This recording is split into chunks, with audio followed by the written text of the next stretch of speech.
Hi guys, so it's been a while since I've done one of my kind of breakdown videos on some sound libraries or sample libraries. I've done videos before on my entire template for big band arrangements, but this is something slightly different. It does work its way into that template and I am putting it in more and more, but this is Musical Sampling's Austin Saxes, which is a whole set of saxophones in one sample library.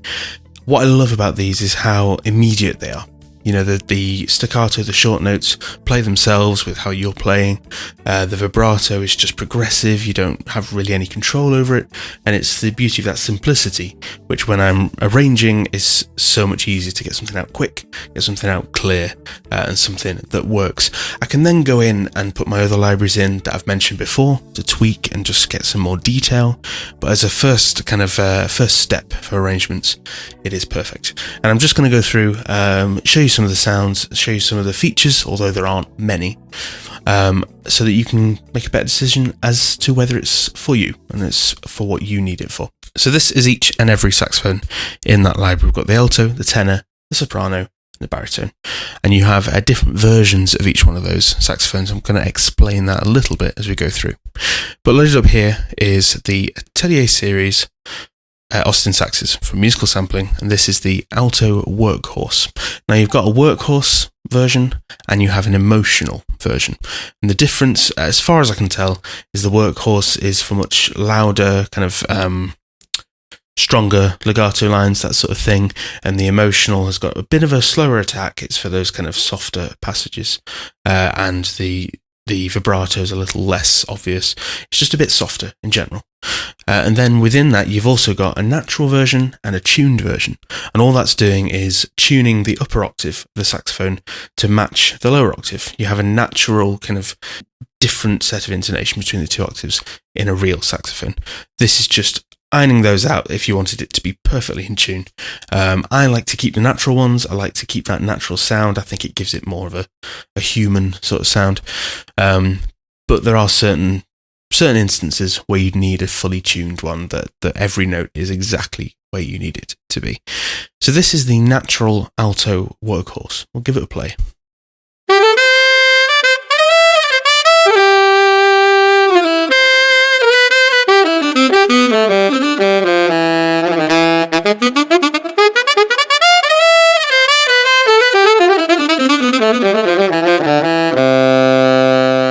So as you can see, it deals really, really well with short, quick notes and the long flow and legato things as well. And everything just kind of plays itself. It may not be the most useful for really detailed lines, but to get these lines out really quickly when I'm writing and arranging, it is perfect. As you can see on the screen, you've got a volume dial. Sorry, not a volume dial, that's a reverb dial. You've got reverb dial just to dial in that impulse response that's included.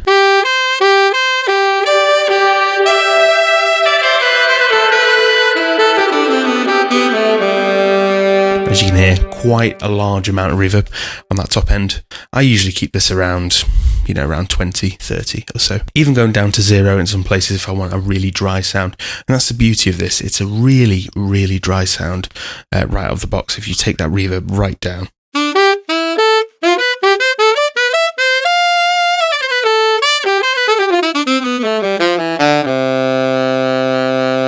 You can hear all those key noises, all the really detailed sounds. They're all there and much, much clearer when you have no reverb there and you have the really dry original sound. It's fantastic.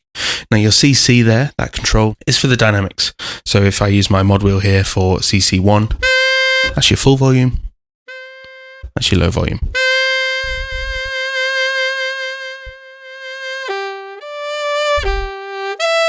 Now, I'm not sure, I can't find the manual for this, unfortunately. I'll see if I can find it online, but I'm not sure whether that is a set of velocity layers, like dynamic layers, or whether it is just volume for the patch. It feels like it's just volume, and that's all it's doing. I may be wrong, and I apologise if I'm wrong, but I think that is what is going on. So that's the Alto Workhorse. I'll just step my way through each one of the saxes now, just play them, the other three, back to back, so you can hear what sort of sound those have too.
So as you can hear, some really great, dry, realistic sounds right out of the box. And I haven't really done anything there. That is literally just loaded up the patch. There's plenty more I could do, but it all just plays itself. The scripting of the legato is all there built in, and plays really nicely. Actually, it feels really natural to play.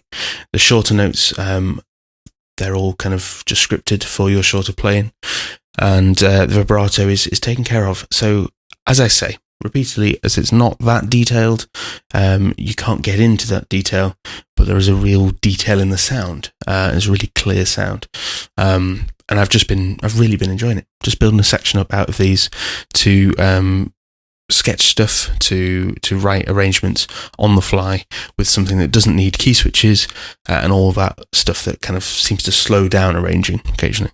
Let's just have a look at the difference between the tuned and the natural saxes now. This is the Barry sax patch, and I have up here, let me load up the one I'm on. Here we go. I've got the tuned baritone workhorse, natural baritone workhorse. So on their own, you might not actually hear much difference.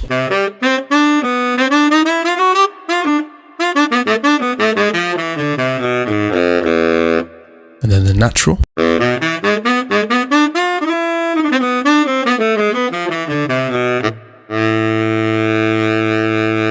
Now you may have heard a slight change there in the second one. If I put them both on at the same time and work my way up the octaves, as you get to that higher octave, you will hear the difference of that corrected tuning in the tuned one.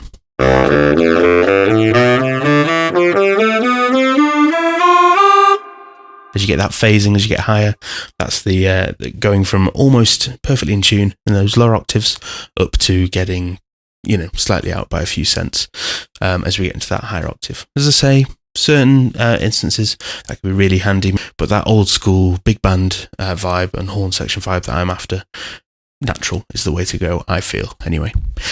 And then lastly, let's have a quick look at the difference between the Emotional and the Workhorse. So loaded up here, I've got the Alto Emotional. And as I said, this is a softer attack. It's for the kind of ballad style or slower style of writing. Lots of long legato notes, not so much with these short, sharp notes, and just has a much smoother texture. So this is the tuned Alto Emotional.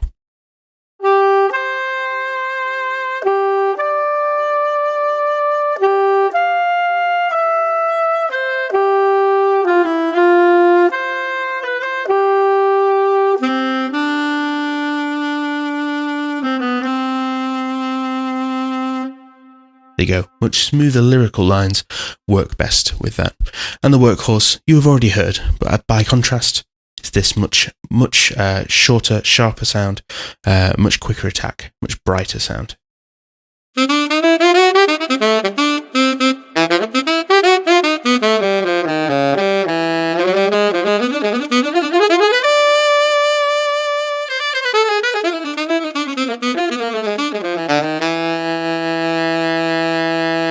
And that's what I was looking for. When I was trying to find a new saxophone library, I was looking for something that had much more attack for those quicker lines. And I found that this works really, really well for that.